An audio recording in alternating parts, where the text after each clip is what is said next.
West Bank is the most important of the territories captured in 1967. For 700,000 Palestinian Arabs, and now for 20,000 new Jewish settlers, there's always the question, whose hand on the tap? It's important to know where your water is coming from. It's important to know you'll have water. In an area like this, which is the Jordan Rift, in the Jordan Rift Valley, where temperatures reach 100 degrees Fahrenheit and more during the summer, without water you can't live here. The new arrivals have transformed the West Bank's landscape. They need guaranteed supplies of water. So for its settlers, the Israeli government has drilled wells to the depth of 2,000 feet, costing up to £1 million each.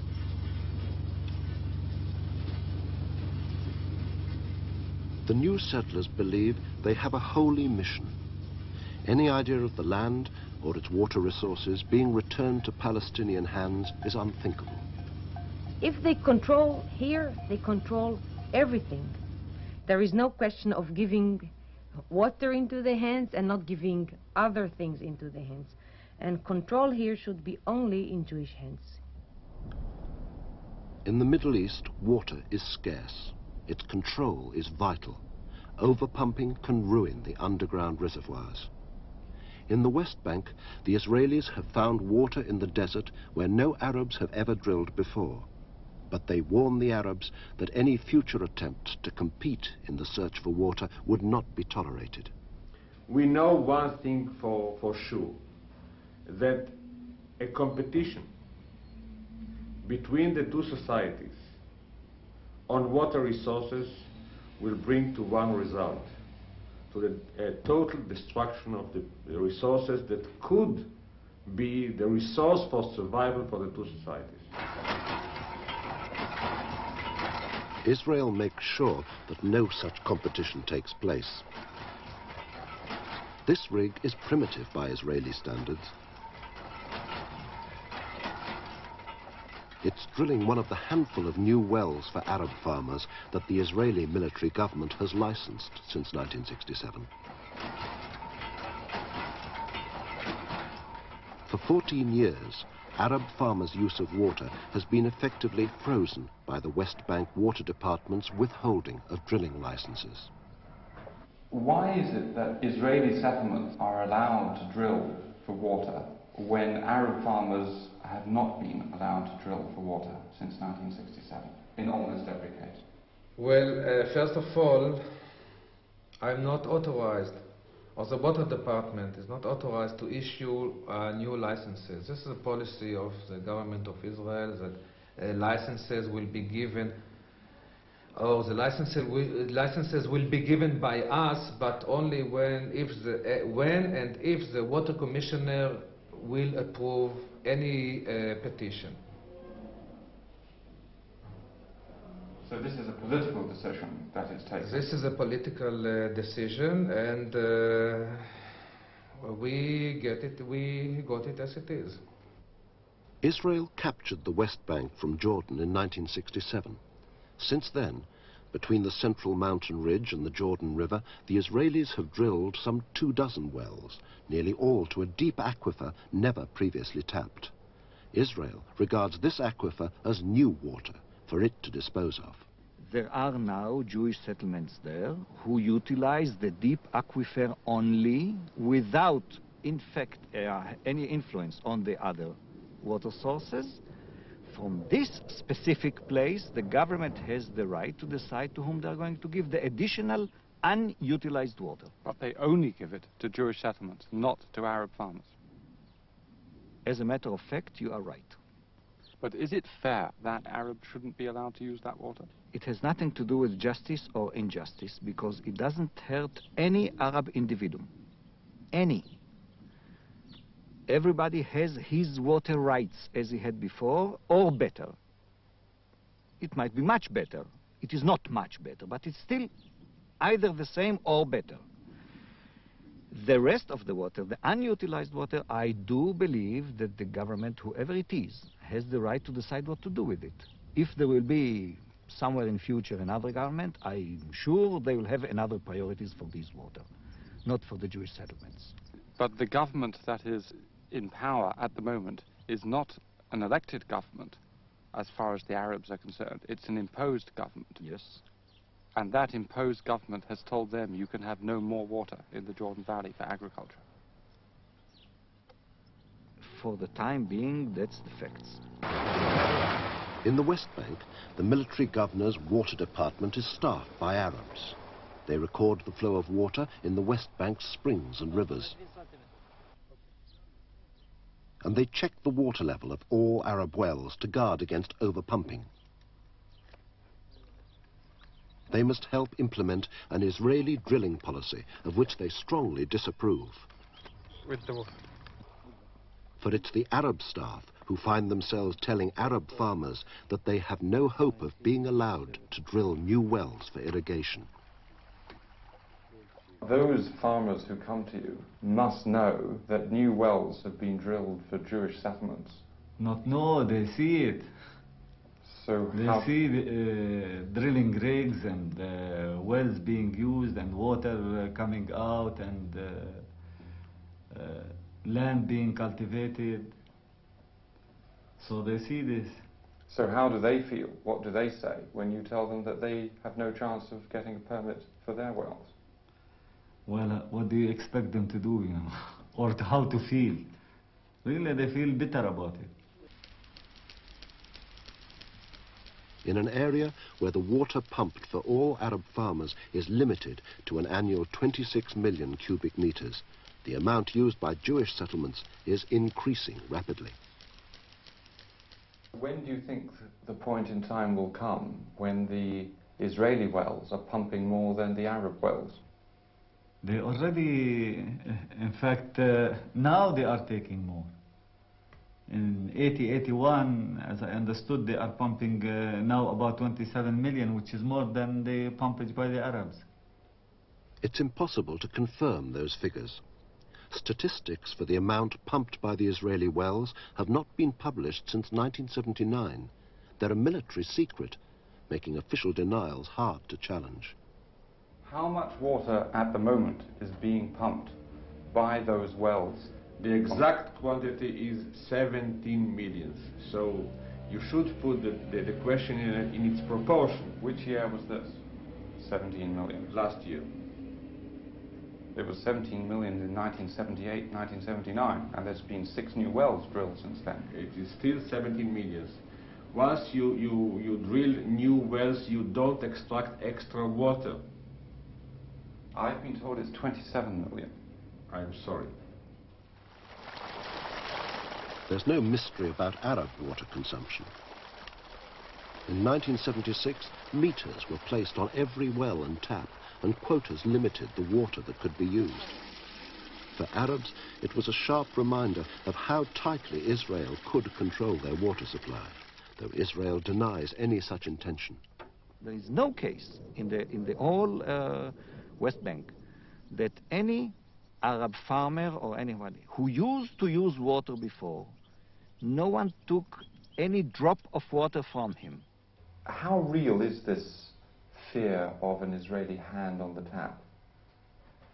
Actually, it's not a fear, it's a fact. It's not a fear, it's not something to look for a future, it's a fact. When you limit the quantities of water that should be pumped, so that's it, you know. It's not something for the future, it is from yesterday. Since the licenses for extracting water were issued, this was it.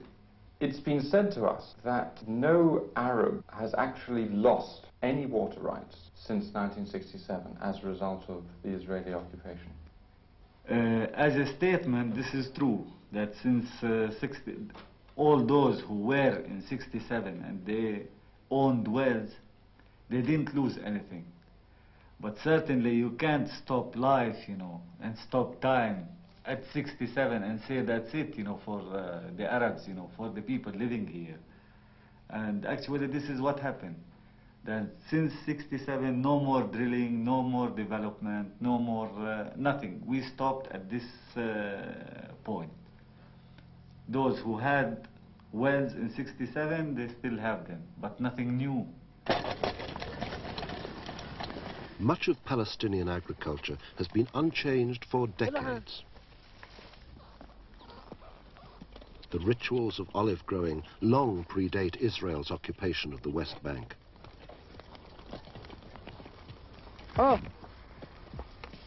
The olive trees are deep-rooted,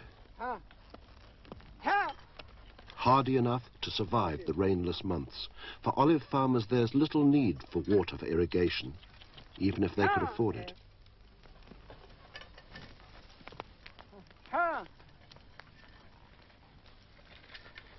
A third of the West Bank's cultivated land is devoted to olive groves. But it's in the valleys between the terraced hills of olives that the West Bank's agriculture really thirsts for water.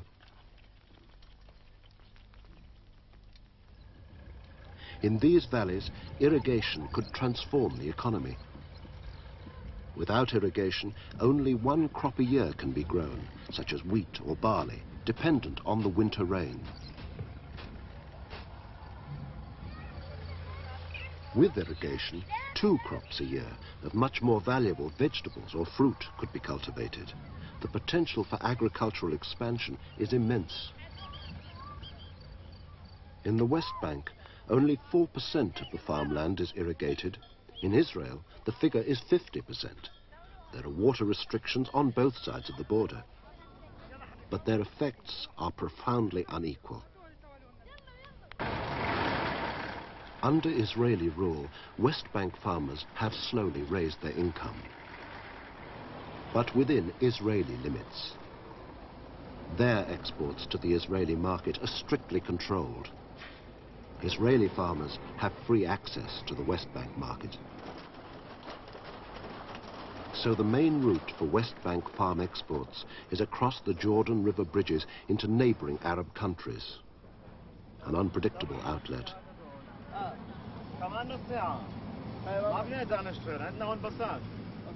West Bank agriculture feels itself constrained by unfair competition, by land expropriations, by water restrictions, and Israel is blamed.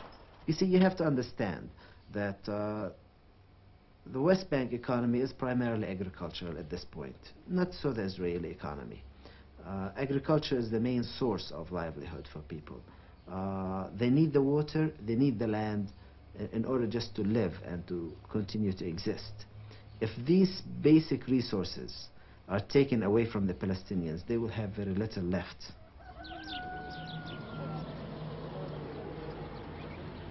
Palestinian farming has survived at the expense of its labor force, reduced by 1/3 since 1967, with no jobs to go to on the West Bank.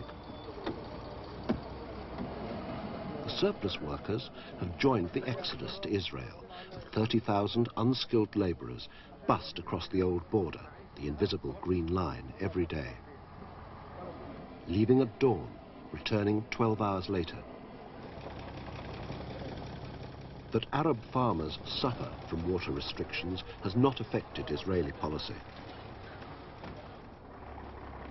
But international criticism at least appears to have persuaded the government it should stop giving its own settlers preferential treatment.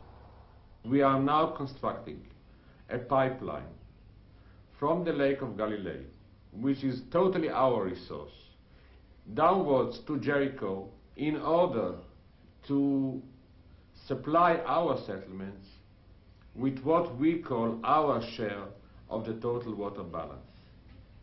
So we will not, in a very short time, it's a question of a duration of a year or two, that we shall not be, you will not be able to blame us for using water that should have been used by the local farmers for their purposes, for their development, in order to develop our settlements. Israel already transports water from the Lake of Galilee 80 miles to the Negev desert by canal and pipeline. It'll be a major undertaking to extend this to the West Bank, but without water from somewhere, how can new Israeli farms grow? Will there be any new Jewish agricultural settlements on the West Bank? I think yes, but I have answered before, with one restriction. The water supply for Jewish settlement in the Western Bank will be on what I'll put in very simple terms on our account. Only with water from Galilee? That's right. But on whose account will be the water at the West Bank settlement of Shiloh? Official policy is no new water for Jewish agriculture except from inside Israel, inside the Green Line. Yet at Shiloh, they still search for water under the West Bank itself. A new well has been drilled and is about to be tested. For 3 years, the settlers have had to rely on tanker deliveries, even for drinking water.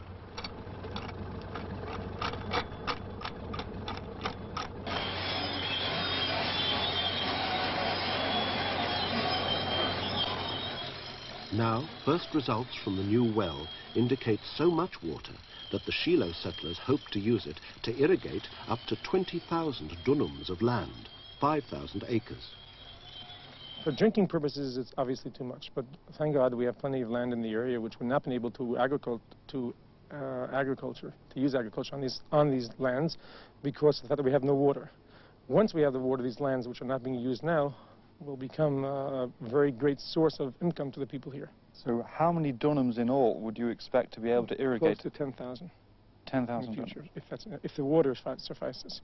With the and water if we from can this well? purchase more land, then obviously even more. The valley beneath us is over 10,000 itself. And if we could purchase some of that land, then we have no problem.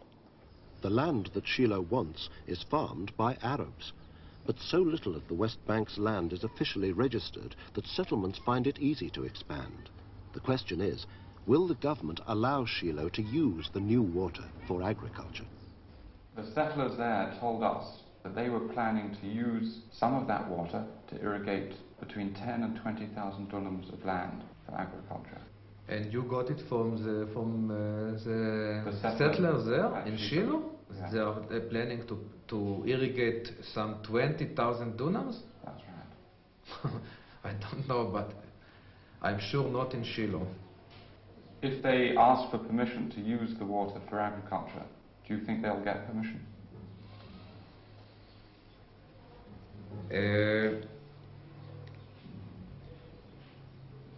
I believe so, but not from us, from the water commissioner.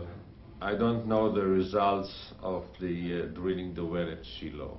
I don't know if they will ask for permission for water use for agricultural purposes.